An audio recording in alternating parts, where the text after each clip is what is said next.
Sir आप air force से हैं, आपने अच्छे खासे अपने जो लाइफ के कुछ ईयर्स हैं वो एयरफोर्स को दिए हैं। एयरफोर्स के बारे में बात मैं फॉर्चुनेट हूँ कि मैं बालाकोट एयर स्ट्राइक के टाइम में भी एयरफोर्स का पार्ट था। और जब लास्ट टाइम ऑपरेशन सिंदूर के टाइम में या मैं ओटीएस में था, मेरी इंस्टीट्यूशन ट्रेनिंग चल रही थी अकाउंट सर्विस की, तब मेरे को कहीं ना कहीं एक बार दिमाग में ये भी चल रहा था, दोस्तों से ही बात कर रहा था, अगर आज मैं एयरफोर्स में होता तो मैं भी उस मूवमेंट को क्योंकि वो एक देशभक्ति की भावना तो आ ही जाती है ना आपकी। सर आपने बैक टू बैक रैंक्स हासिल किए। 2021 में रैंक आपकी थी 221, जी। फिर 2023 में आपकी रैंक थी 115। जब पता लगा कि 14th रैंक लगी है तब क्या रिएक्शन था आपका? फर्स्ट टाइम मुझे एक्स सर्विसमैन का कोटा मिल रहा था इस बार। मुझे लग रहा था कि हाँ मुझे एसडीएम मिल जाएगा, तो आई वाज नॉट श्योर कि एसडीएम मिल जाएगा और जनरल से मिल जाएगा, तो it was really mesmerising moment for me. बताइए, कोटे की ज़रूरत ही नहीं पड़ी? मेरी लंबी जर्नी रही प्रिपरेशन की। मैंने 10 टाइम एडमिनिस्ट्रेटिव एग्ज़ाम दिए, 6 यूपीएससी अटेम्प्ट दिए और फिर आरएस के 4 दिए, तो इसमें से मैंने 9 मेंस दिए। एग्जाम सिर्फ एक एस्पिरेंट नहीं देता है, उसका पूरा परिवार देता है। फैमिली मेम्बर्स आपको कंड्यूसिव एटमॉस्फेयर देते हैं जिसमें आप अपनी पढ़ाई को सेफ दे सकते हो। आपने बालाकोट का जिक्र किया, आप उसका पार्ट भी थे, कुछ उसके बारे में बताइए। उस टाइम मैं अम्बाला पोस्टेड था और डिफेंस की बहुत सारी चीज़ें हैं वो सीक्रेसी, लेकिन मैं ये एश्योर कर सकता हूँ कि वो एक शानदार एक्सपीरियंस था और our air force was on front foot, और उसी का फिर जो और एग्रेसिव रूप अपना ऑपरेशन सिंदूर में आया। एयरफोर्स से यहाँ पे स्टेट सर्विसेज में स्विच करना कैसा था ये आपके लिए? आप ऑफिस टाइम में काम करो नहीं करो, ऑफिस में तो रहना ही है, तो फिर काम ही करना।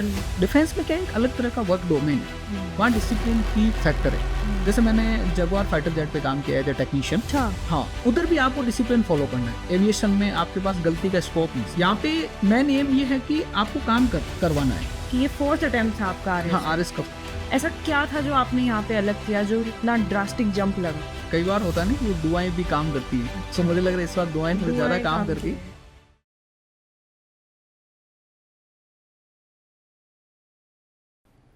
Hello, Namaste, Ram Ram. I am Rupal Jhajria and I welcome you all to Springboard Academy's YouTube channel. Toppers से चल रही बातचीत में ही आज हमारे साथ हैं चनन सिंह जी इंदा, जिन्होंने RAS 2024 में रैंक 14 हासिल की है। Sir not just started preparing but also managed to appear in not just UPSC but also RAS exam 4 times. He managed to secure a decent employment for himself with a rank of 221 in RAS 2021 और sir account services में अपनी सेवाएं दे रहे हैं already, और इस बार RAS 2024 में sir ने रैंक 14 हासिल की है। इसी के साथ सर ने यूपीएससी के भी 5 मेंस और एक इंटरव्यू भी दिया है। तो सर का जो एक्सपीरियंस है एयरफोर्स में काम करने के दौरान ही पढ़ करके इन एग्ज़ाम्स को देना, और ना सिर्फ देना, इतनी अच्छी मेरिट के साथ इन सब एग्ज़ाम्स को क्लियर करने का रहा है। एंड आई एम श्योर इनके एक्सपीरियंस से आप, मैं, हम सब बहुत कुछ सीख सकते हैं। तो आज इसी पर चर्चा करते हुए मैं वेलकम करती हूँ चनन सिंह जी को। Welcome sir. Thank you ma'am. कैसा लग रहा है आपको? लाइफ में कैसा लग रहा है? जब से ये रिज़ल्ट आया है उसके बाद तो बहुत शानदार लग रहा है। ये था कि एक सपना जो हमने शुरू किया था बहुत साल पहले, जब प्रोफेशन की जर्नी शुरू हुई थी, तब ये था कि एक डिसेंट पहले चले मेरी जो मेन एम था यूपीएससी की तरफ था, but I didn't secure a good rank there. तो फिर जब प्लान बी के रूप में आरएस की प्रिपरेशन शुरू की थी, तब सबका एक ही सपना होता है कि एसडीएम मिले। तो this time I got that opportunity and that rank कि मुझे एसडीएम मिल रहा है। तो मुझे लगता है ये मेरे लिए एक सपने के सच होने के बराबर है। और हालांकि अब तो काफ़ी टाइम हो गया रिजल्ट आए हुए, तो थोड़ा स्टेबलाइज हो गया हूँ, बट हाँ यस तो अब लग गया कि हाँ ये हमारी रैंक, अपनी रैंक है। और जो सबसे ज़्यादा ये है कि पहले लाइफ में टाइम का बड़ा इशू था कि हमेशा, क्योंकि सर्विस कर रहे हो आप और लंबी टाइम हो गया, और फिर क्या था कि फिर आपको बुक्स के साथ you need to spare time, तो वो अभी रिस्पॉन्सिबिलिटी ख़त्म हो गई बुक्स वाली। अब मेरे को लगता है कि यार लाइफ में टाइम ही टाइम है।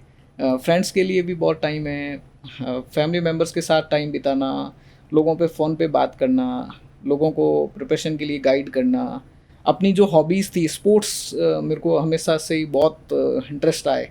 तो अभी ओटीएस में ही हूँ, मैं फाउंडेशन कोर्स कर रहा हूँ मेरी पिछले। इनफैक्ट मैंने आपको जब कैंपस में इधर उधर जाते हुए देखा है तो वो शायद स्पोर्ट्स के लिए ही देखा है कि आप या तो जा रहे होते हैं खेलने के लिए या कहीं से आ रहे होते हैं। हाँ डेफिनेटली मैम, मेरा स्पोर्ट्स को लेके ना बहुत ज़्यादा वो अटैचमेंट है। तो मैं अभी बैडमिंटन खेल रहा हूँ, टेनिस भी खेल रहा हूँ, जिम जाना। तो मुझे लगता है कि सबसे बड़ा चेंज जो ये हुआ है लाइफ में कि अब जब किताबों से एक तरह से थोड़ी सी दूरी बनाई है, तब से है कि टाइम बहुत है। हमेशा से फ्रेंड्स की भी ये शिकायत रही, या पेरेंट्स की, या वाइफ या मेरे बेटे की, उनकी भी यही शिकायत है कि पापा टाइम नहीं दे रहे हो, या आप टाइम नहीं दे रहे हो। तो वो एक इशू ख़त्म हो गया, तो बहुत शानदार फीलिंग हो रही है। अच्छा, आपके गांव में या जहाँ से आप आते हैं वहाँ पे क्या माहौल है? हाँ, डेफिनेटली मुझे लगता है कि जितनी खुशी मुझे नहीं हुई, उससे ज़्यादा तो मेरे वाइफ को, या मेरे पेरेंट्स को, या मेरे जो भी फैमिली मेम्बर्स है और एक्सटेंडेड फैमिली मेम्बर है, या मेरे गांव के जो लोग हैं, उनको बहुत ज़्यादा खुशी हुई। उन्होंने बहुत अच्छे से सेलिब्रेट किया। हालांकि मैं भी रिजल्ट आने के बाद एक बार गया भी हूँ, तो I also celebrated with them.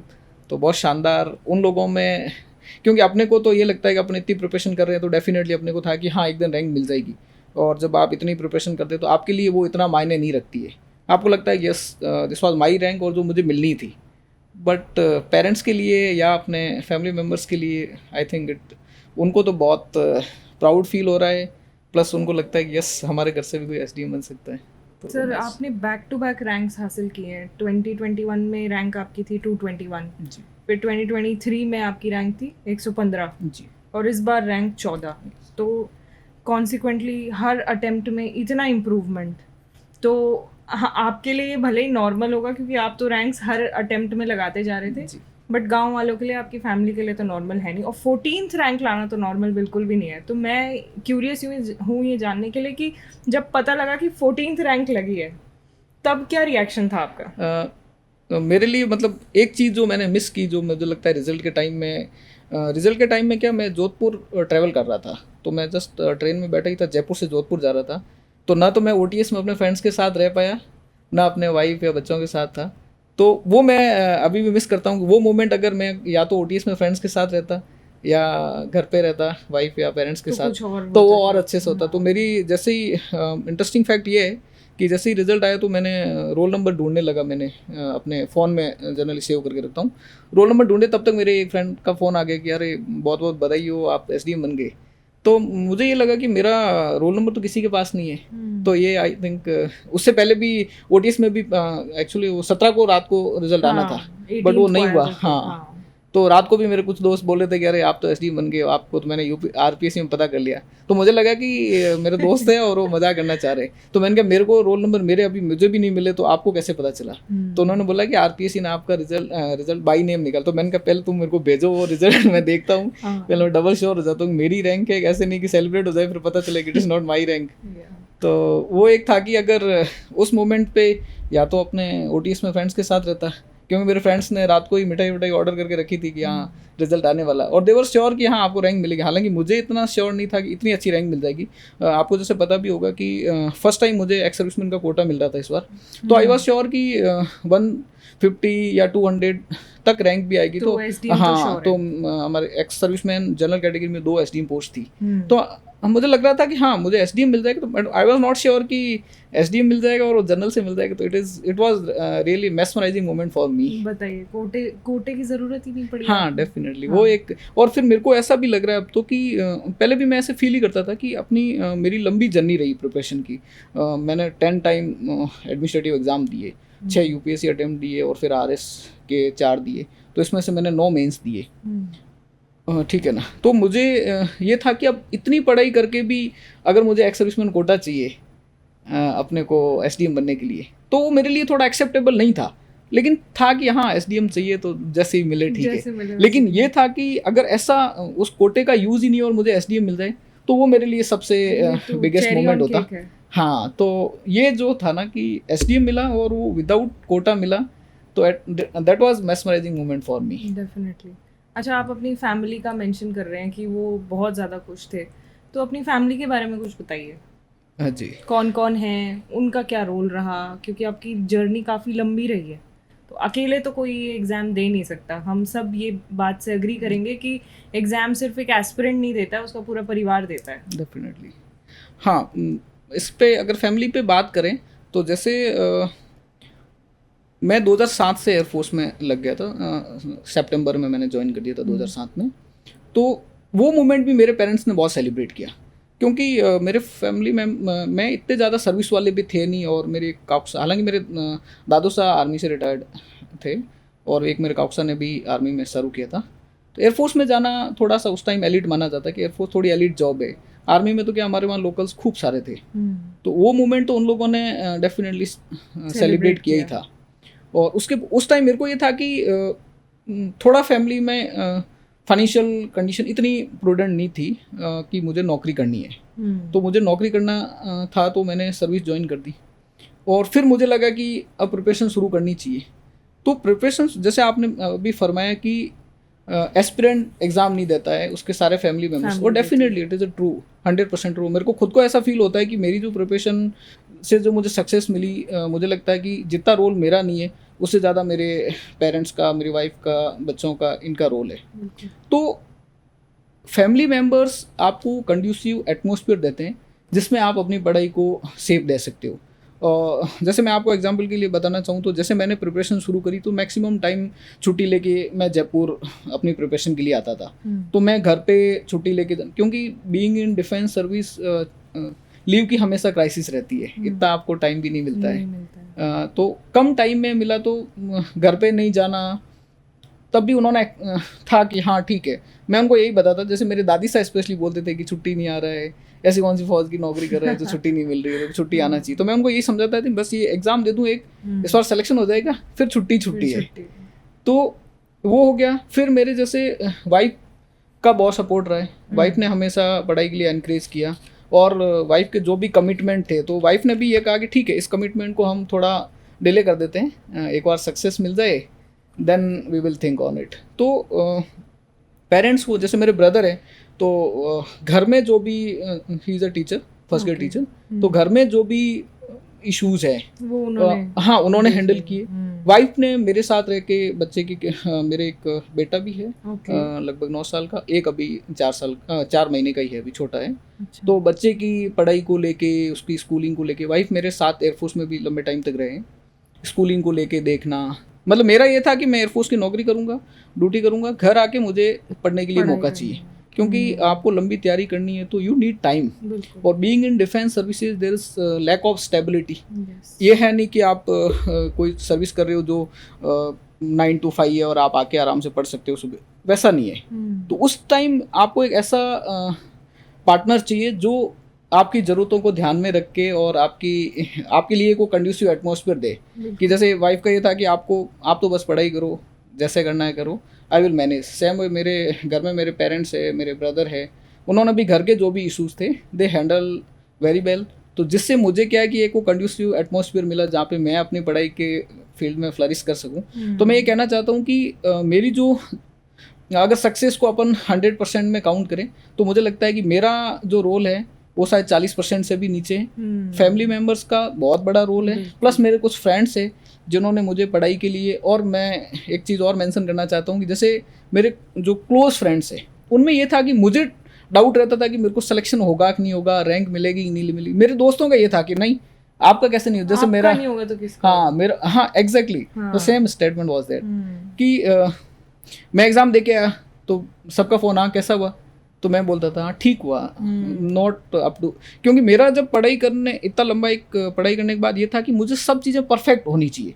Mains दिया तो मेरे को सारे क्वेश्चन आने चाहिए। It's not possible in administrative exam. आप खुद उसी जर्नी से निकले और आपकी इतनी अच्छी रैंक आ रखी है। तो मेरा ये था कि यार अच्छा नहीं हुआ, लेकिन मेरे दोस्तों का ये बोला आपका अच्छा नहीं हुआ तो किसी का नहीं हुआ, तो आपका तो होना ही होना है। तो मुझे लगता है कि जो फैमिली मेम्बर्स का और फ्रेंड्स का जो रोल है ना, वो आपके एक इंडिविजुअल के रोल से ज़्यादा है, क्योंकि वो आपको एक कंड्यूसिव एटमॉस्फेयर प्रोवाइड करते हैं जहाँ पे आप फ्लरिश कर सकते हो और अपना जो भी आपके पास टाइम है उसको आप कंड्यूसिव तरीके से अपने पढ़ाई के लिए डिवोट कर सकते हो। वहीं अगर आपके उधर से सपोर्ट नहीं है तो your basically what we need, पढ़ाई करने के लिए अपने को मेंटली फ्री चाहिए। तो मेंटली फ्री रहने के लिए मुझे लगता है कि उनका जो रोल है वो डेफिनेटली मैं रिकॉग्नाइज करता हूँ। और मुझे लगता है कि हर सक्सेसफुल, आप खुद ही शायद इसको रिकॉग्नाइज करेंगे, हर सक्सेसफुल कैंडिडेट के पीछे जो एक पूरा प्रोसेस काम करता है उस प्रोसेस को कैसे आप सिस्टमेटिकली हैंडल करते हैं उसके फैमिली मेम्बर्स, वो बहुत रोल प्ले करता है। दोस्त तो हमेशा दे ऑलवेज हेल्प। तो चाहे वो फैमिली मेम्बर्स हों या आपके केस में जैसे आपके पार्टनर हो या ऐसे दोस्त हों जो आप में तब भरोसा करते हैं जब आपको खुद को भरोसा नहीं होता खुद पर, ये सब जब हमारा लोड शेयर करते हैं उसी तरीके से, तब जा करके शायद ऐसा रिजल्ट जो है वो पॉसिबल होता है। और सर ने एक बहुत अच्छी बात कही कि जब इनकी एयरफोर्स में नौकरी लगी तो आपने वो नौकरी ये सोच कर ली कि मुझे पहले एम्प्लॉयमेंट अपने लिए सिक्योर करना है। ये भी हम सब के लिए और ऐसे बहुत से एस्पिरेंट्स के लिए जो ये सोचते हैं कि बाकी एग्ज़ाम्स दें कि नहीं दें या RAS पे ही कैसे टिके रहें, क्योंकि ये तो इतना लंबा प्रोसेस है। तो उनको भी, इवन दिलीप सर भी यही कहते हैं, राजवीर सर भी यही कहते हैं कि आप अपनी सिचुएशन के हिसाब से ही असेस कीजिए कि आपको किस चीज़ की रिक्वायरमेंट है। अगर एम्प्लॉयमेंट सिक्योर करना ज़रूरी है तो पहले वो कीजिए, और फिर जैसे सर ने किया कि जब आप श्योर हो गए कि चलो अब एक बार फिनेंशियल स्टेबिलिटी है, उसके बाद सर ने जो एक अपना गोल पकड़ लिया उस पर आप लगे रहे जब तक आपको अल्टीमेटली डिजायर्ड गोल जो है वो मिला नहीं। तो वैसा ही हम सबको भी करना चाहिए। बिल्कुल। कि अल्टीमेट एम तो अपना क्या है कि हमें RAS ही बनना है। बिल्कुल बिल्कुल। तो सर मैं ये जानना चाहती हूँ कि आपकी जर्नी इतनी लंबी रही है, रोज़ तो वो मोटिवेशन होता नहीं है, और मुझे लगता है मोटिवेशन बहुत ओवररेटेड है। मोटिवेशन जैसी कोई चीज़ होती ही नहीं है। तो आप सस्टेन कैसे करते हो इस एनर्जी को, या कैसे आपने खुद को हमेशा ये बोला कि नहीं कर सकते हैं, या मतलब कि आपकी तो रैंक भी काफ़ी अच्छी आ गई 2021 में, तो आप चाहते तो आप संतुष्ट भी हो सकते थे कि ठीक है अब रुक जाते हैं, क्योंकि पारिवारिक रिस्पॉन्सिबिलिटीज में जनरली लोग रुक भी जाते हैं। बिल्कुल। तो ऐसा क्या था, या ऐसा क्या आपके अंदर फायर थी जिसको आपने हमेशा जगाए रखा? किस चीज़ ने आपको इस चीज़ के लिए हमेशा अग्रसर रखा कि मुझे तो बनना ही है, SDM ही बनना है? जैसे मैंने पहले भी बताया था कि मेरा जो इनिशियल एम था, मुझे UPSC की तरफ जाना था। जब तक मेरे UPSC का अटेम्प्ट थे तब तक मैंने सोचा ही नहीं कि मेरे को RS की प्रिपरेशन करनी पड़ेगी। आई वॉज कॉन्फिडेंट कि नहीं मैं UPSC निकाल लूँगा और मुझे RS नहीं। तो जब UPSC के 2018 मैंने लास्ट अटेम्प्ट था और मैंने इंटरव्यू दिया और I was short list by only 5 marks in final merit list, तब मुझे लगा कि अब क्या। तो मेरे को वो थोड़ा मेरे लिए एक सैड मोमेंट था, क्योंकि पहले आपका एम था कि मुझे IAS बनना है और मुझे बनना ही है, और मैं इतना कॉन्फिडेंट भी था। जब रिजल्ट आया और finally I was short by 5 marks, अपना सिलेक्शन नहीं हुआ, अटेम्प्ट भी ख़त्म हो गए। तब फिर उस टाइम मेरे वाइफ साथ में थे, मेरी अम्बाला पोस्टिंग थी। तो वाइफ ने बोला अब क्या करेंगे? तो मैंने कहा कल से RS की तैयारी करेंगे। तो मैंने वो प्लान भी एक्टिवेट किया। तो मोटिवेशन की बात है तो मैं हमेशा जैसे लोगों से या एस्पिरेंट से बात करता हूँ, क्योंकि मैं एयरफोर्स से आया हूँ, तो डिफेंस के बहुत सारे लोग हैं जो मेरे कांटेक्ट में, और मुझे लगता है कि बीइंग इन डिफेंस सर्विसेज ये शायद मेरी हाईएस्ट रैंक है आज तक की RS के हिस्ट्री में। इससे पहले 14th रैंक तक कोई एक्स सर्विसमैन नहीं आई। तो मेरे से बात कर, उनका एक ही रहता है कि ऐसे अपने आप को मोटिवेट कैसे रखें। तो मेरा हमेशा से एक ये था कि हम टारगेट अपने लिए चुनते हैं, ठीक है। जैसे मैंने टारगेट चुना कि मुझे IAS बनना है, या IAS मेरा नहीं हुआ तो मेरा प्लान भी था कि मुझे RS बनना है। तो ये प्लान मैंने अपने लिए चुना है। Now it is my responsibility और my honours to achieve that target. तो मेरे माइंड में यही था कि RS बनने के लिए या IAS बनने के लिए टारगेट किसने चुना था? क्या किसी ने थोपा था? नहीं। तो मुझे लगा जब मैंने थोपा तो my responsibility to achieve that. तो ये जो इंटरनल मोटिवेशन है, जैसे मैं हमेशा बोलता हूँ कि 2-3 P जरूरत होती है सक्सेस के लिए। आपका पेशेंस होना चाहिए, क्योंकि एग्जाम्स इतने बड़े हैं, हो सकता है 2 अटेम्प्ट में नहीं हो, जैसे मेरे 6 अटेम्प्ट में IAS नहीं हुआ। तो एक तो वो पेशेंस होना चाहिए, एक पैशन होना चाहिए कि यस ये टारगेट है मेरा और I need to achieve this. तो पैशन मेरे में हमेशा से था कि मुझे एयरफोर्स की थोड़ी टफ लाइफ भी थी, डिसिप्लिन लाइफ थी, टाइम का क्रंच था, फिर भी था कि नहीं यार तो टारगेट मैंने चुन ही लिया, तो अब मैं किसके ऊपर दोष लगा सकता हूँ, या कल को अगर मेरे को नहीं होगा तो मैं कैसे इस फील्ड से एग्जिट होऊंगा अपने आप को। तो और तीसरा है परसेवरेंस, जिसको हम एथिक्स में भी पढ़ते हैं कि आपको निरंतर प्रयास करना चाहिए। तो मेरे लिए मोटिवेशन, इंटरनल मोटिवेशन क्या कि टारगेट मैंने खुद चुना है, अब अचीव करना भी मेरी जिम्मेदारी है। तो मैं इस जिम्मेदारी से नहीं भाग सकता हूँ। और हम एथिक्स में, पब्लिक एडमिनिस्ट्रेशन में पढ़ते ही है कि वो रिस्पॉन्सिबिलिटी मेरी थी और उस रिस्पॉन्सिबिलिटी को अचीव करना भी था, तो वो एक मोटिवेशन रहा। तो self motivation was the biggest factor जिसने मुझे यहाँ तक मेरी जर्नी में हेल्प किया। बिल्कुल। तो यानी कि खुद के प्रति आप हमेशा सिंसियर रहे। Yes definitely. और सर ने जो 3P वाला फॉर्मूला दिया है, पेशेंस, पैशन और परसिवरेंस, perseverance। इन तीनों को हम साथ लेकर चले हाँ तो definitely we can keep going no matter what. Sir आप एयरफोर्स से हैं, आपने अच्छे खासे अपने जो लाइफ के कुछ ईयर्स हैं वो एयरफोर्स को दिए हैं। एयरफोर्स के बारे में बात कीजिए और हमें बताइए कि आपके ही जैसा कोई एयरफोर्स में या फोर्सेस में सर्व करने वाला जो इंसान है वो आपको सुन करके कैसे इस चीज़ को परस्यू कर सकता है। यानी कि अगर कोई हमारे ऐसे ही सर्विंग ऑफिसर सुन रहे होंगे और ऐसा सोचते होंगे कि हम भी आरएस बन जाएं, तो उनसे आप क्या बातचीत करना चाहेंगे?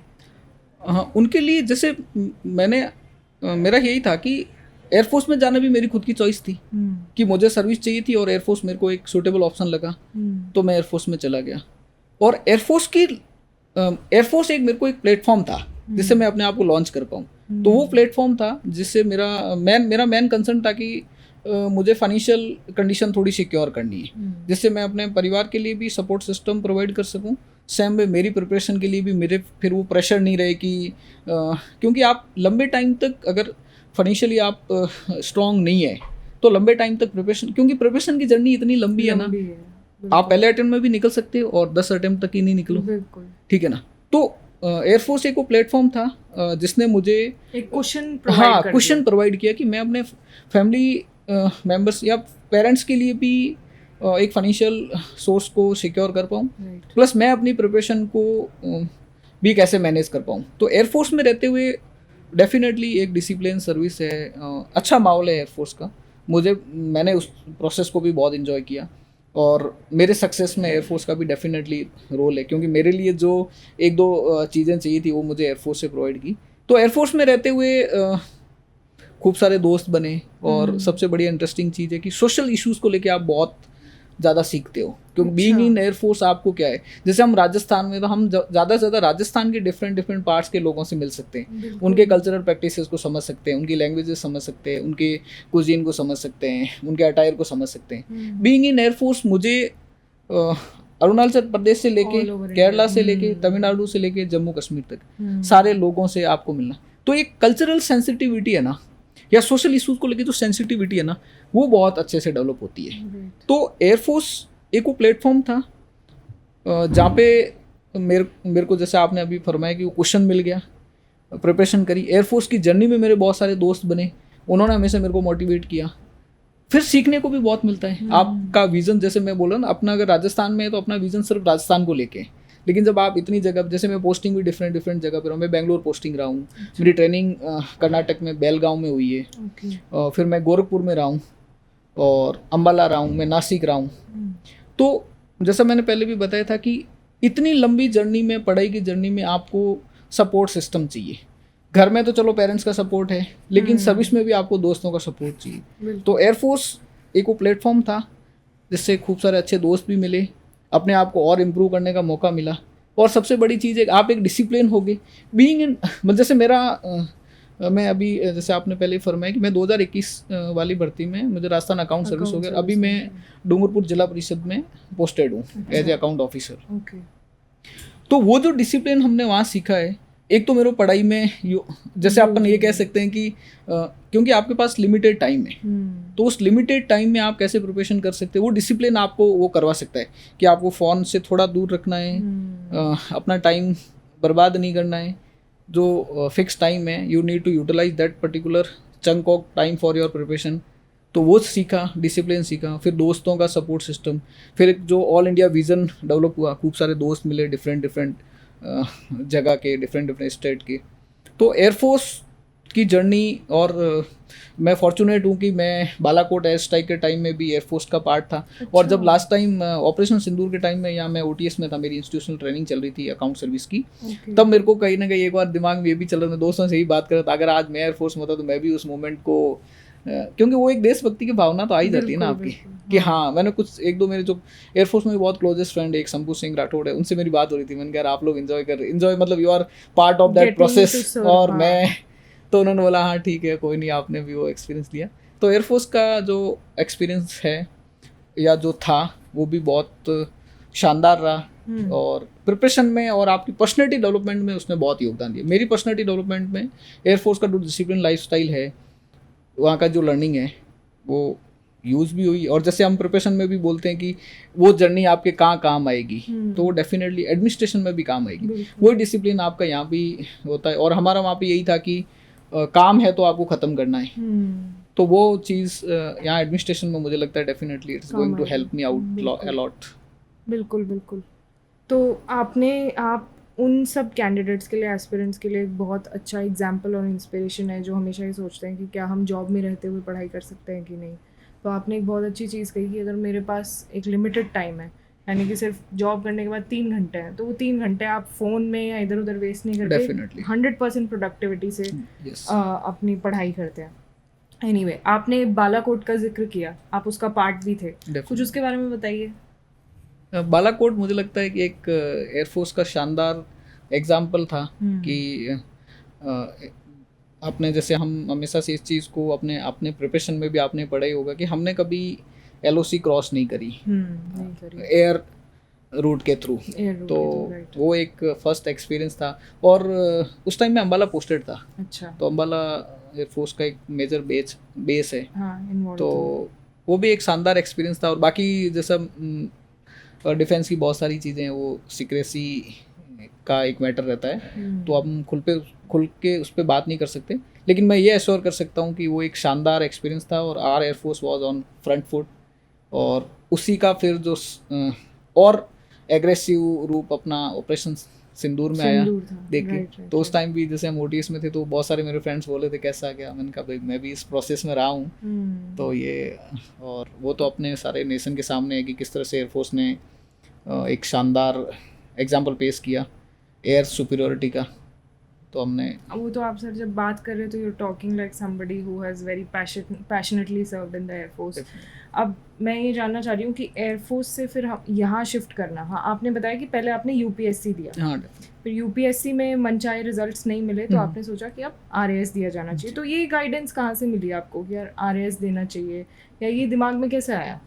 हाँ, जैसे मैंने बोला था ना अभी कि एग्ज़ाम की प्रिपरेशन एक ऐसा प्रोसेस है जिसमें बहुत सारे फैक्टर काम करते हैं। तो वो फैक्टर, एक और जो फैक्टर है जो दोस्तों या फैमिली मेम्बर्स के अलावा कोचिंग का रोल जिसको हम कह सकते हैं। जैसे मैं आपको बताना चाहूँगी, जो मैंने अच्छे से प्रिपरेशन करनी शुरू करी 2012 में जाके। ओके, ठीक है। तो 2012 में मेरे कुछ दोस्त थे वहाँ पे, उनसे मैंने कहा कि मेरे को सीरियस तैयारी करनी है, तो मुझे कोई मेंटरिंग सिस्टम चाहिए, कोचिंग, हाँ, गाइडेंस चाहिए। क्योंकि जैसा आजकल तो फिर भी आपको यूट्यूब चैनल से या ऑनलाइन ऐसे बहुत सारे सोर्सेज हैं, या फ़ोन करके भी पता कर सकते हैं। उस टाइम ये थोड़ी लिमिटेड थी। तो मेरे एक दोस्त थे, उनके कोई रिलेटिव यहाँ स्प्रिंग बोर्ड से जुड़े हुए थे, और राजू सर के साथ ही रहते थे। तो मैंने उनसे बात की, तो उन्होंने बोला आप जयपुर चले जाओ, और ये मेरे रिलेटिव है, इनसे बात कर लो और वो आपको बता देंगे। तो फिर मेरा भी ये था कि हम जयपुर में लाइफ में पहली बार आ रहा था, तो मेरे को भी ये था कि कोई एक एंकर हो जहाँ पे मैं सीधा चला जाऊँ। और क्योंकि मेरे पास लिमिटेड टाइम था, आई थिंक 1.5 मंथ और 1 मंथ 45 डेज टाइप था, कि मुझे ये जो 1 मंथ 45 ये जो टाइम है, इसको मुझे प्रॉपर मैक्सिमम यूटिलाइज करना।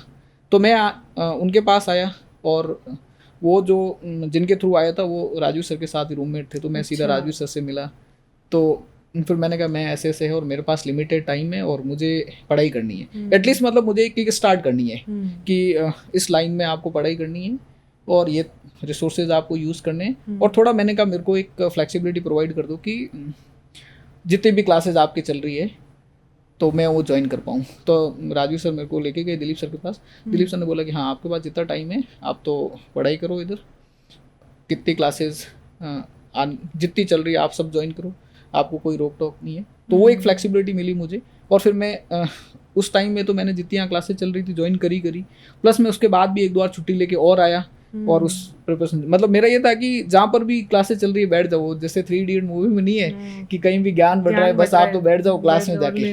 तो वो जो था, तो यहाँ पे क्या हुआ कि पहले जो मेरे फ्रेंड्स थे उस टाइम तक तो मैंने प्रिपरेशन शुरू ही कर रहा था मैं, तो मेरे पास प्रिपरेशन वाले ऐसे कोई फ्रेंड्स नहीं थे जो मुझे, क्योंकि मैं जैसे बता भी रहा था कि ये मेरे लिए अनफॉर्चुनेट मानता हूँ मैं अपने आप को कि मुझे वो प्रॉपर कोचिंग लेने का एक तो air force, being in air force continuously हाँ लेने का वो मौका नहीं मिला। ऑनलाइन का जमाना नहीं था, वो तो शायद मुझे लग रहा है ये कोरोना के टाइम में आया है। तो लेकिन वो एक मतलब मेरे को एक बेस मिल गया प्रिपरेशन के लिए कि मैं यहाँ आया तो दिलीप सर से मिला और उन्होंने मेरे को ये परमिट कर दिया। फिर मैं राजवीर सर के साथ रहा, रूममेट रहा। तो मेरी राजवीर सर के साथ महावीर सिंह जी चुंडावत है, कल्याण सिंह जी है, भूपेंद्र सिंह है, ये सारे रूममेट थे। तो मैं इनके साथ रहा। और फिर मैं क्लासेस जाता था तो ये कल्याण सिंह वगैरह तो मेरे साथ क्लासेस भी चलते थे। और राजू सर तो उस टाइम कोचिंग करके RS दे ही रहे थे। और तो फिर मैंने क्लासेस ज्वाइन करी। और जो सब एक फनी इंसिडेंट मैं बताना चाहता हूँ आपको कि ठीक है हम पढ़ाई कर रहे थे, तो मैं पैशनेट तो था ही, मुझे पढ़ना है। तो दिलीप सर का ये था कि क्लासेस आज करवाई तो कल आपको क्वेश्चन पूछे जाएंगे। तो मैं जनरली प्रिपेयर करके जाता था। उस दिन मेरे से मिस हो गया। और दिलीप सर ने खड़ा करके पूछ लिया कि हाँ बताओ ये क्या है। तो मैं देख रहा हूँ, मेरे को समझ नहीं आ रहा है कि अब क्या बताएं। और एक राजू सर के थ्रू उनसे मिला था, तो एक वैसे पीयर प्रेशर था कि एक वो ना कि आपको कोई नहीं जानता है तो आपको डांट दिया तो क्या फर्क पड़ता है। लेकिन वो तो एक था कि मैं एक सर्विस कर रहा हूँ और ये भी है। तो दिलीप सर ने बोला हाँ, वो दिलीप सर मेरे को फौजी साहब बोलते थे कि हाँ फौजी साहब क्या हुआ। तो बोले पढ़ाई वढ़ाई नहीं करते हो। तो मुझे वो बहुत एम्बरेसिंग मोमेंट था मेरे लिए। और दिलीप सर ने यही बात राजू सर को बता दी। तो राजू सर ने हाँ शिकायत होगी मेरी। तो मेरे को राजू सर ने रूम पे बोला कि ऐसे दिलीप सर बोल रहे थे आप पढ़ाई वढ़ाई नहीं कर रहे हो। मैंने इनका गलती हो गई, अब आगे से वो सॉरी। और ये तो वो टाइम होगा जब दिलीप सर ऑलमोस्ट कई सारे सब्जेक्ट्स पढ़ा रहे होते थे। हाँ बिल्कुल उस टाइम ये नया पैटर्न शायद शुरू ही हुआ था। तो नए पैटर्न के हिसाब से प्रिपरेशन करवा रहे। तो उस टाइम ये मॉडर्न हिस्ट्री और मैंने दिलीप सर से पूरी इकोनॉमी पढ़ी। और इकोनॉमी मेरा सबसे स्ट्रॉन्ग सब्जेक्ट रहा UPSC में भी और RS में भी। मुझे इकोनॉमी में कोई परेशानी नहीं, क्योंकि स्प्रिंग बोर्ड से मैंने दिलीप सर से सारी इकोनॉमी पढ़ी थी। उस टाइम सर इकोनॉमी पढ़ाते थे। हिस्ट्री भी सर वर्ल्ड हिस्ट्री भी मैंने सर से पढ़ी। हिस्ट्री भी सर पढ़ाते थे। हाँ वर्ल्ड हिस्ट्री मैंने मैं तो सिर्फ पॉलिटी पढ़ पाई हूँ सर से। सर का इकोनॉमी तो बहुत अच्छा स्ट्रॉन्ग। तो मैंने वो 2 सब्जेक्ट, मतलब मेरा वर्ल्ड हिस्ट्री मेरी UPSC में भी बहुत स्ट्रॉन्ग थी।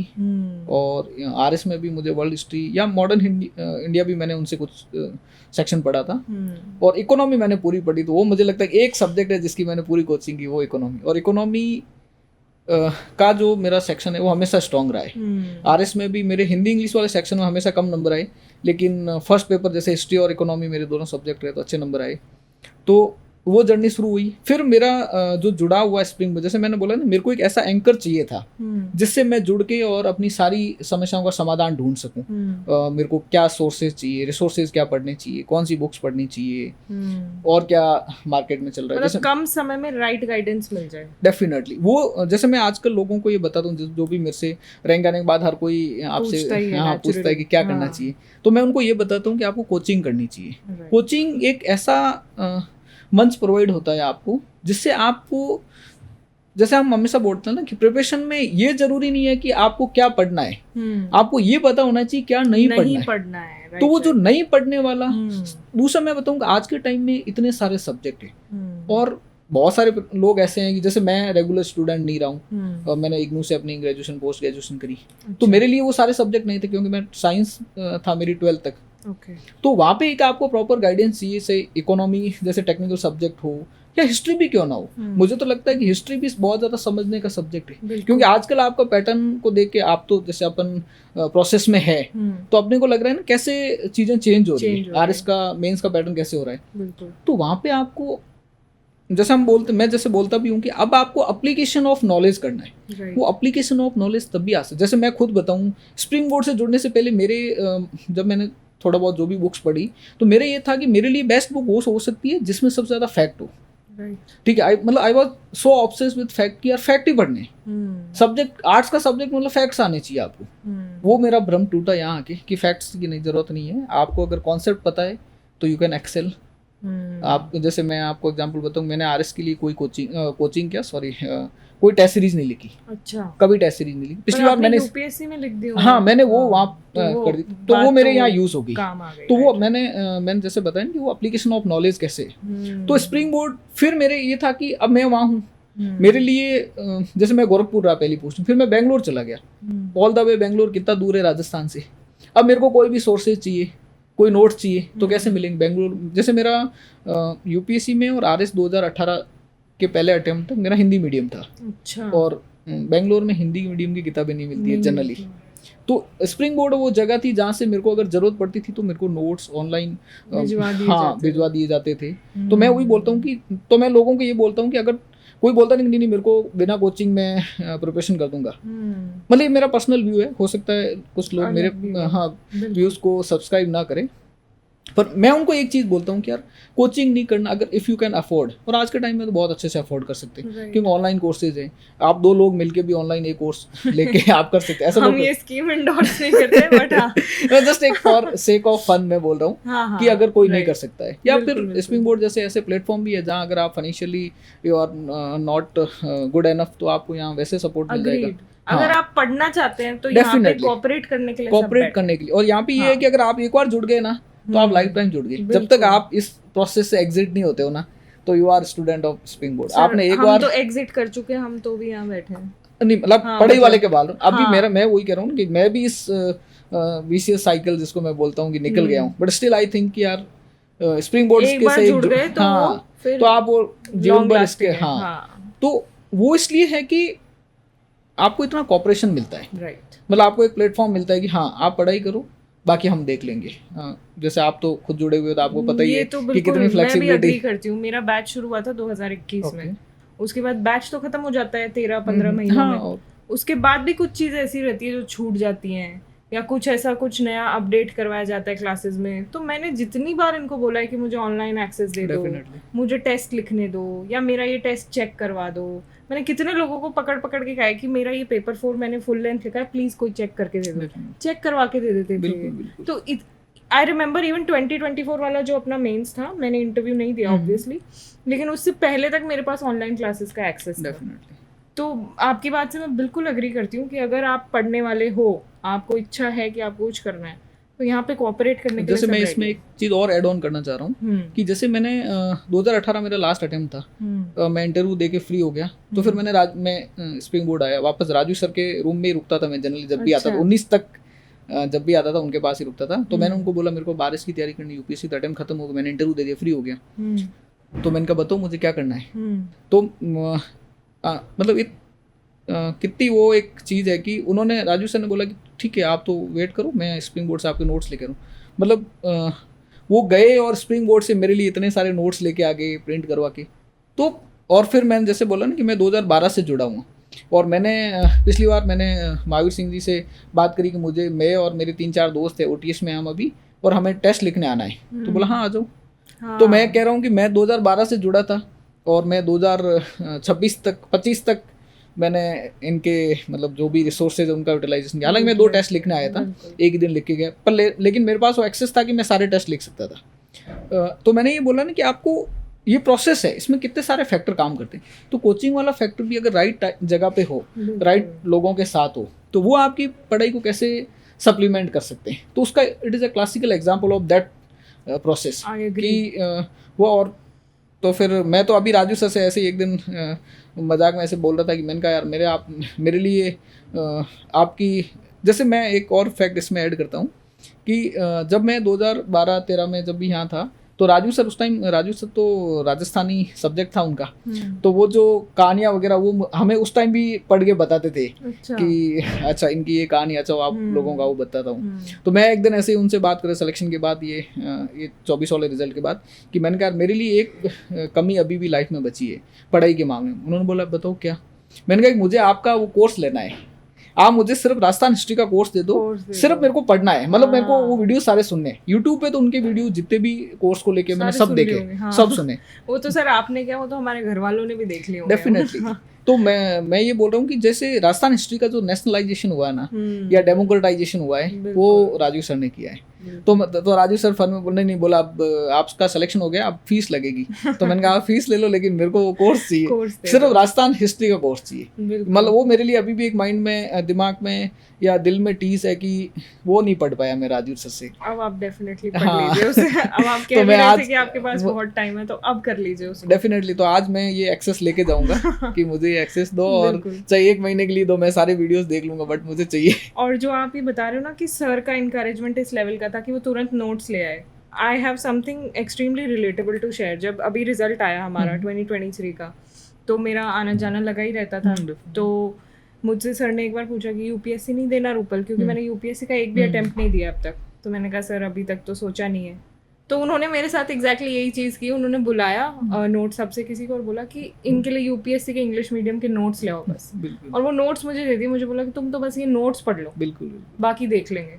तो इस लेवल का इनकरेजमेंट. हाँ वो बिल्कुल, वो एक मैं वही बोल रहा हूँ कि दिलीप सर को मुझे डांटने की कहाँ जरूरत पड़ी, लेकिन उनके लिए स्टूडेंट सारे जरूरी थे. ये तो एक्चुअली सर मैं आपको कट करना चाहूँगी, सॉरी. ये तो हम डिस्कस भी करते हैं आपस में, मेरे साथ में जो पढ़ने वाले लोग हैं वो भी, कि ये तो एक टोटका है कि अगर दिलीप सर ने आपको डांट दिया तो आपका उद्धार हो जाना है. मुझे भी सर ने एक बार डांट दिया था क्लास में पीछे बैठने के लिए, और आपको भी सर ने एक बार टोक दिया था. डेफिनेटली. तो मैं बोला था मेरे लिए वो बहुत एम्ब्रेसिंग मोमेंट था. लेकिन उसके बाद मैंने ठान लिया था कि नहीं, मैं 2 महीने या 1.5 महीने, पौने 2 महीने आया हूँ, और कोचिंग से दिलीप सर ने मुझे पॉइंट आउट किया है, तो अब तो मैंने कहा रुकना नहीं है. और फिर मैं दिलीप सर से अभी ये रिजल्ट आने, फिर बीच में 18 का जब मैंने मेंस दिया इसका, तो मैं जयपुर ही था उस टाइम.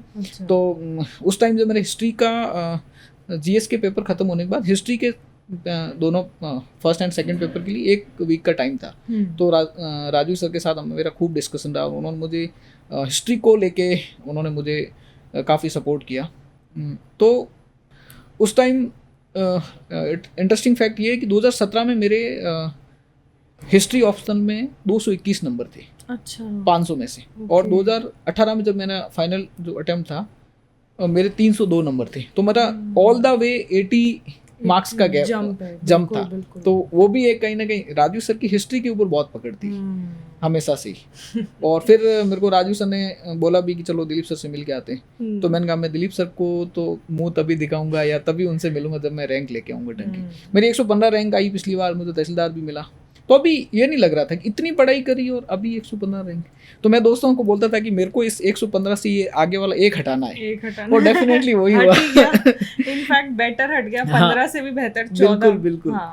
तो फिर मैंने सीधा दिलीप सर को कॉल किया, और दिलीप सर जोधपुर आ रहे थे, मैं उनसे मिल गया. तो दिलीप सर का एक ही था कि जब मुझे पता चला कि आपका हो गया, तो फिर मैंने दिमाग में आया था कि उन्होंने मुझे बताया कि मुझे लगा कि फौजी साहब अब तो कभी हार मान चुके होंगे. मैंने कहा नहीं सर, हार नहीं मानते. मैंने कहा हार नहीं मानी. और तो फिर सर भी बहुत खुश हुए. सर ने भी इस सफलता को सेलिब्रेट किया. तो वही लगता है, तभी तो मैं बोल रहा हूँ कि एक इस तरह से आप दोस्तों के साथ ऐसे सपोर्ट सिस्टम के साथ आगे बढ़ते हो ना, तो एक पूरा प्रोसेस आपके साथ होता है. और वो सबके, जैसे मैं वही बोल रहा हूँ कि मुझे सिर्फ मैं अपनी खुशी को सेलिब्रेट करता ना, तो शायद इतना एंजॉय नहीं कर पाता. लेकिन इतने दोस्तों ने, पेरेंट्स ने, वाइफ ने, और एक और जैसे फैमिली सपोर्ट के बारे में मैं एक और फैक्ट बताना चाहता हूँ आपको. पिछली बार जब मैं ओटीएस था तो मेरी वाइफ और बेटा यहाँ थे. अच्छा. तो मेरे बेटे का 8th बर्थडे था. ओके. तो मेरा ये था कि अब मैंने वाइफ को, सब बच्चे को ये बता दिया था कि ये मेरा लास्ट अटेम्प्ट है. अब इसके बाद मैं अटेम्प्ट नहीं दूंगा. आपने बहुत पढ़ाई कर ली. अच्छा. बहुत मज़ा आया, प्रोसेस को बहुत एंजॉय किया. अब ये लास्ट अटेम्प्ट है. तो बेटे का बर्थडे था जून में. मेरे एग्ज़ाम से सब 10 दिन पहले था. तो बेटे ने बोला कि पापा क्या करेंगे, कब बर्थडे, कहाँ, कैसे सेलिब्रेट करेंगे. तो मैंने उसको बताया कि बेटा अभी ये मेंस दे देता हूँ, और ये किताबें लास्ट टाइम ओपन होगी. ये जैसे एग्जाम खत्म हो जाए, किताबें ओपन नहीं करेंगे. उसके बाद अपन जोधपुर जाएंगे, वहाँ ग्रैंड पार्टी करेंगे. तो बच्चा भी, मतलब तब मैंने बोला ना कि कैसे लोग इस प्रोसेस में आपके साथ होते हैं. बीइंग 8 years ओल्ड, उसके बाद इतनी, तब मुझे लगा कि यार मैं नहीं त्याग कर रहा हूँ, मेरा 8 साल का बच्चा भी इसके लिए त्याग कर रहा है. तो मैंने तब हम शाम को मैस में खाना खा रहे थे, डिनर कर रहे थे. तब एक मेरे बैचमेट है, प्रियंका बंसीवाल मैम है, अकाउंट सर्विस में ही है, सी इज फ्रॉम उदयपुर. तो उन्होंने बोला हाँ चैंपियन, बर्थडे का क्या चल रहा है. तो इंटरेस्टिंग चीज़ ये है कि मेरे बेटे ने पता उनको क्या बोला इमोशनली कि मैम अभी तो मेरे पापा का एग्ज़ाम है, तो पापा is very busy in exam, और पापा ने कमिट किया कि ये लास्ट अटेम्प्ट है, हम बर्थडे सेलिब्रेशन एग्ज़ाम के बाद करेंगे. बिल्कुल. तब मुझे मतलब इमोशनली ऐसा रियलाइज़ हुआ कि यार मैं मतलब इमोशनली ओवरलोड हो गया कि यार एक 8 साल का बच्चा अपने प्रोसेस में इतना सपोर्ट कर रहा है. तब मुझे लगा कि यस, तब मेरे को और रियलाइज़ हुआ कि यार कितना मतलब हम कई बार क्या होता है ना कि अपन प्रोसेस में इस चीज़ को भूल जाते हैं कि कितने सारे लोगों का त्याग है. मुझे ये लगता है कि आरएस की ये 14 रैंक कोई बहुत बड़ा अचीवमेंट नहीं है, लेकिन कितने लोगों ने आपको सपोर्ट दिया वो बहुत बड़ा अचीवमेंट है. ठीक है ना. तो तब और मतलब मन से रियलाइज़ हुआ कि यार कितने लोग मतलब एक 8 साल का बच्चा भी उस सपोर्ट सिस्टम का पार्ट है और वो भी त्याग कर रहा है आपके लिए। तब मेरे को रियलाइज़ हुआ कि यार ये सफलता मेरी सफलता अकेले इसमें की कुछ नहीं भी है। नहीं है। हाँ। हालांकि मैं पहले भी इस चीज़ को मानता था, लेकिन उसके बाद मेरा और ये विश्वास हो गया कि नहीं, मेरी ये सक्सेस में मेरा कंट्रीब्यूशन बहुत कम है। मेरे दोस्तों का, मेरे पेरेंट्स का, Mentors मेरे का है। सिबलिंग का, मेरे मेंटर्स का या मेरे वाइफ का, बेटे का, इन सब का भी कितना बड़ा रोल है। बिल्कुल। तो मैं कई बार लोगों को बोलता हूँ, कई बार लोग ऐसा होता है कि यार ये मेरी सक्सेस है, तब मुझे लगता है कि नहीं नहीं, झूठ बोल रहा है ये। सक्सेस बाकी सबकी है जिन्होंने Exactly, हमारे से exactly. ज्यादा सैक्रिफाइस किया यस, मैं वही बोल, आप तो जैसे मैं बता रहा हूँ ना कि जैसे मुझे तो मज़ा आ रहा था, मतलब पढ़ना मेरी हॉबी है। हॉबी थी। मतलब मैं बता रहा हूँ मैंने इतनी किताबें पढ़ी है, हालांकि वो एक गलती भी हुई है कि ज़्यादा किताबें पढ़ना यूपीएससी के लिए, आरएस के लिए ठीक नहीं था। अच्छा। बट मेरा एक इतना था कि नहीं, मेरे को ये पढ़ना है। तो अब मैंने जैसे शुरू किया, अब मेरे को नॉवेल्स पढ़ने हैं। पढ़ाई अच्छा। अभी एकेडमिक्स, नॉवेल्स पढ़ रहे हैं? अभी ना मैं नॉवेल्स पढ़ना शुरू अच्छा। कर रहा हूँ। एक दो मैंने मंगवाई भी, हालांकि अभी शुरू नहीं किया। ओटीज में मैं थोड़ा और एंजॉय करना चाहता हूँ विद माय फ्रेंड्स। हम इस विषय पे भी बहुत बात चर्चा कर सकते हैं पॉडकास्ट के बाद भी सर। डेफिनेटली। हाँ, आपने हॉबीज का मेंशन किया, तो हॉबीज हालांकि आप बता चुके हैं कि अब आपके पास इतना टाइम है तो आप सब स्पोर्ट्स में भी टाइम दे रहे हैं, अब आप बुक रीडिंग को भी टाइम दे रहे हैं, पर तैयारी के दौरान ऐसा क्या था, हालांकि आपके पास तो टाइम लिमिटेड ही था, हाँ, जो आपको थोड़ा सा ऐसे रेजुविनेट करने में हेल्प करता था? क्योंकि अक्सर हम लोग जब इंटरव्यू की स्टेज पे आते हैं ना, तब जा करके ऐसे सोचने लगते हैं कि अच्छा अब हॉबी क्या बनाए, और सब वो हॉबी को फैब्रिकेट करने लगते हैं। डेफिनेटली। लेकिन आपका क्या एक्सपीरियंस रहा इस चीज़ में, और क्या चीज़ें आप करते थे जो आपको रिफ्रेश्ड फील कराती थी ड्यूरिंग द प्रिपरेशन? जैसे मैंने पहले भी बताया आपको कि पढ़ाई मेरा पैशन था। जब कोई चीज़ आपका पैशन है तो पढ़ाई मेरी हॉबी थी एक तरह से। स्पोर्ट्स में मुझे बहुत इंटरेस्ट था, मैंने क्रिकेट खेला, फुटबॉल खेला, लेकिन धीरे धीरे फिर मैंने उनसे थोड़ी सी दूरी बनानी शुरू करी कि एक बार ये थोड़ा कर लेते, कट किया। हाँ, टाइम कट किया। तो मेरे को जो रिजुमिनेट करने वाली सबसे बड़ा फैक्टर था कि यार, मैंने बताया जैसे पहले भी आपको कि मुझे पढ़ाई, मैंने टारगेट मैंने अपने लिए चुना और मैं पैशनेट था। तो पढ़ाई के प्रोसेस को मैंने बहुत एंजॉय किया, और वो एंजॉय करने के पीछे सबसे बड़ा ये था कि मुझे सर्विस करनी है और पढ़ाई करनी है। बाकी वाली चीज़ें टेक करने के लिए मेरे पीछे बहुत सारे लोग थे। हाँ। तो आपके लिए पढ़ाई ही हॉबी थी basically? पढ़ाई मेरे लिए बहुत बड़ी हॉबी जिसको मान सकता है, अगर मैं हॉबी को कैटेगराइज करना चाहूँ, पढ़ाई मेरे लिए सबसे बड़ी हॉबी, या जिसको मैं सब पिरामिड में सबसे ऊपर रख सकता हूँ। उसके बाद मेरे को स्पोर्ट्स में भी बहुत इंटरेस्ट है, जैसे क्रिकेट का मुझे बहुत इंटरेस्ट है। खेलना तो मैंने काफ़ी टाइम से बंद कर रखा है, लेकिन मैं अब जैसे आपके पास यू कांट अफोर्ड कि आप 4 घंटे 5 घंटे बैठ के मैच देख लो, तो मैं हाईलाइट देखता हूँ। मुझे सब पता रहता है कि कहाँ पे कौन सी टूर्नामेंट चल रही है, कौन से में इंडिया क्या कर रहा है, कौन सी टीम में क्या कर रही है, क्या शेड्यूल है, कौन से मैचेस होंगे, क्या इंपॉर्टेंस है, किसकी क्या रैंकिंग चल रही है। वो मुझे बहुत इंटरेस्ट था।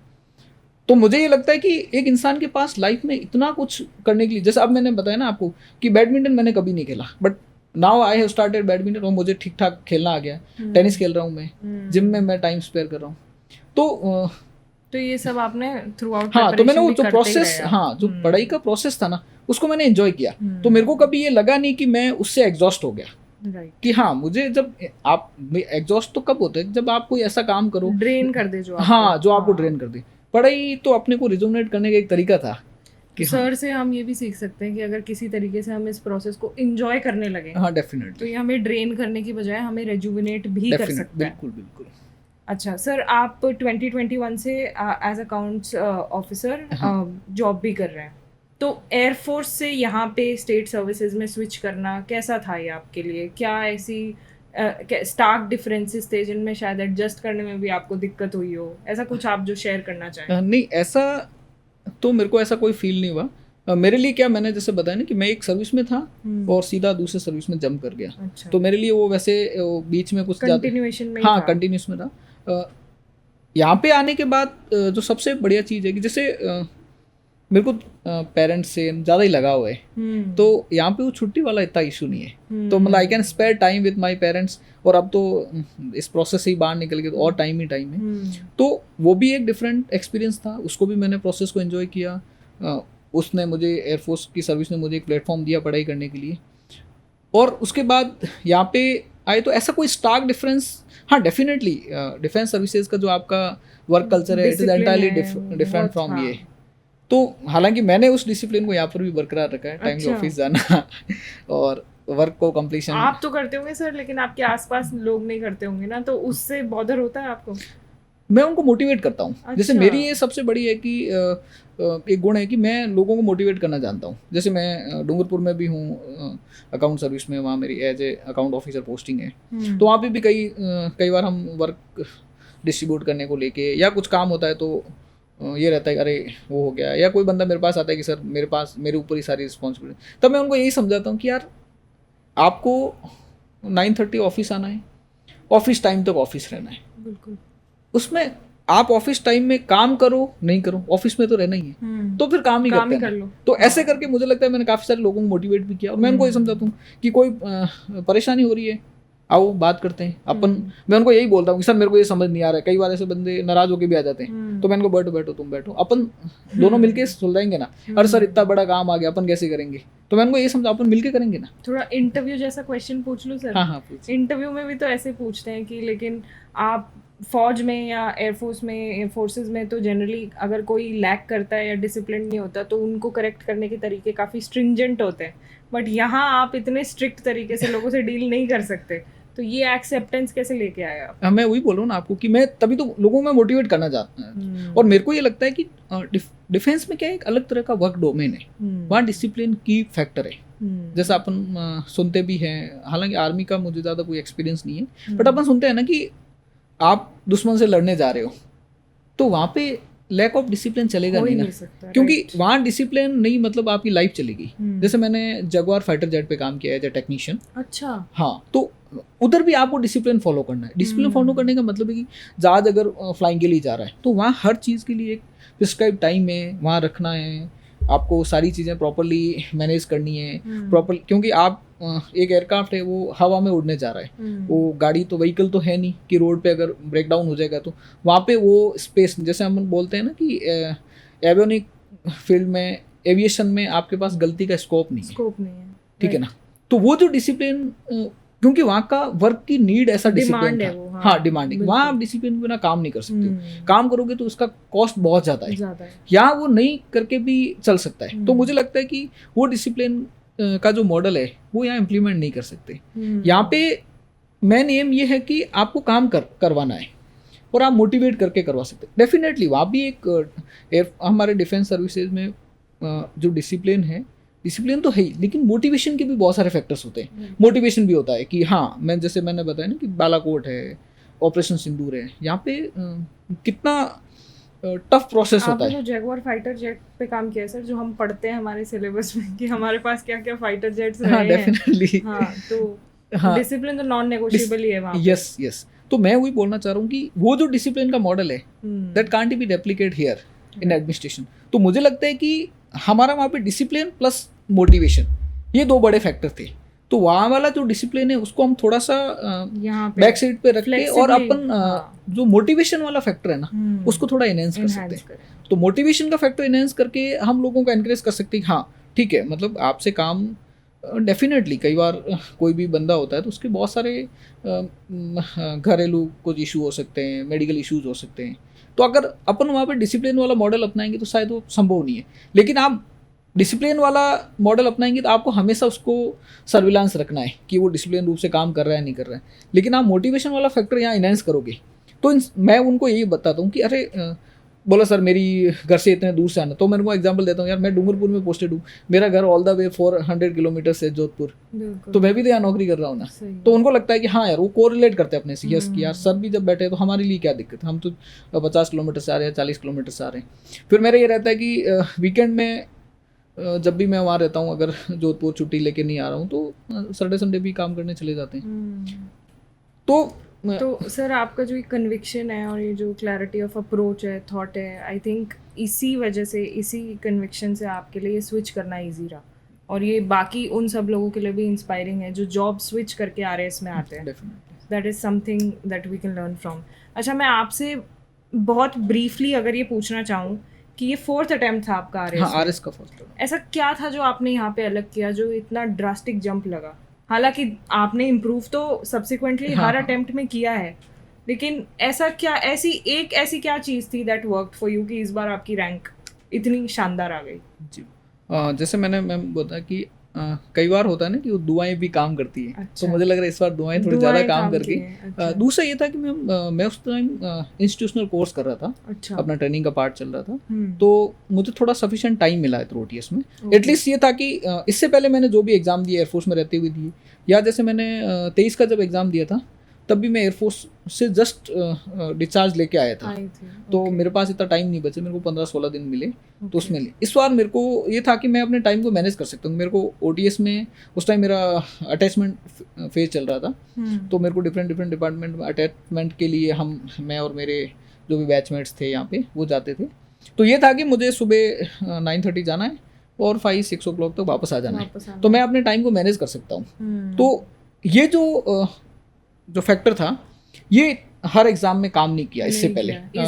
इस बार वो काम कर गया कि मुझे सफिशिएंट टाइम मिल गया रिवीजन करने का, और उससे ही हो गया। बाकी तो मुझे लगता है कि यहाँ पढ़ाई तो बहुत लंबे टाइम से हो ही रखी थी, इस बार सारी चीजें एकदम सही बैठ गई, एकदम राइट अलाइनमेंट हुआ हर चीज का। एग्जैक्टली। राइट। चलिए, आपसे हर चीज़ के बारे में बात कर ली है। अब आप finally as an SDM train करेंगे, फिर सर्व करेंगे, तो क्या प्लान्स हैं आपके? ऐसा क्या आप अलग करना चाहते हैं? अलग तो मुझे लगता है ऐसे ज़्यादा करने की आपको ज़रूरत भी नहीं है। भी नहीं है शायद। हाँ, ज़रूरत भी नहीं है। हाँ, ऑलरेडी काफ़ी लोग काफ़ी कुछ कर चुके हैं। मुझे तो लगता है कि मतलब जो मेरा मैसेज है, या डेफिनेटली मेरे से बहुत सारे और ज़्यादा समझदार और इंटेलिजेंट लोग एडमिनिस्ट्रेशन में हमारे साथ भी हैं और पहले भी आए हैं और भी आएंगे। मुझे तो मतलब मेरा ये किया है कि आपको जो भी टास्क है अगर आप उसको मनोयोग से कर दो तो मुझे लगता है कि एडिशनल करने की ज़रूरत ही नहीं है, वो उतना भी बहुत है। और डेफिनेटली लोग कर ही रहे हैं। हमारा एडमिनिस्ट्रेशन हमारा सिस्टम को चलाने का एक सबसे महत्वपूर्ण पिलर है। तो ऐसा कोई नया कर दूंगा ऐसा तो मैंने नहीं सोचा। मुझे ये लगता है कि जो भी मुझे टास्क दिया जाएगा उसको मैं कंप्लीट तरीके से करूँगा, टाइमली करेंगे। आई थिंक आपने एक बहुत ही एक्सपीरियंस्ड कैंडिडेट की तरह जवाब दिया है। मेरे जैसा कैंडिडेट जो या तो फर्स्ट टाइम एग्जाम देता है या जिनको आपके जितना एक्सपीरियंस नहीं होता है, उनके पास कहने को बहुत चीज़ होती है कि हम ये कर देंगे वो कर देंगे। डेफिनेटली मैम, बट आपकी जो बात है वो एक्चुअली प्रैक्टिकल है। हाँ, कि जो दिया जाए उसे सही तरीके से करना। हाँ, बस इतना मुझे लगता है, इतना अगर हम सब कर देंगे तो बहुत है। और डेफिनेटली सिस्टम को चला रहे हैं लोग, बहुत अच्छे से कर ही रहे हैं और हम भी उस प्रोसेस में शामिल होते हैं। हाँ, डेफिनेटली।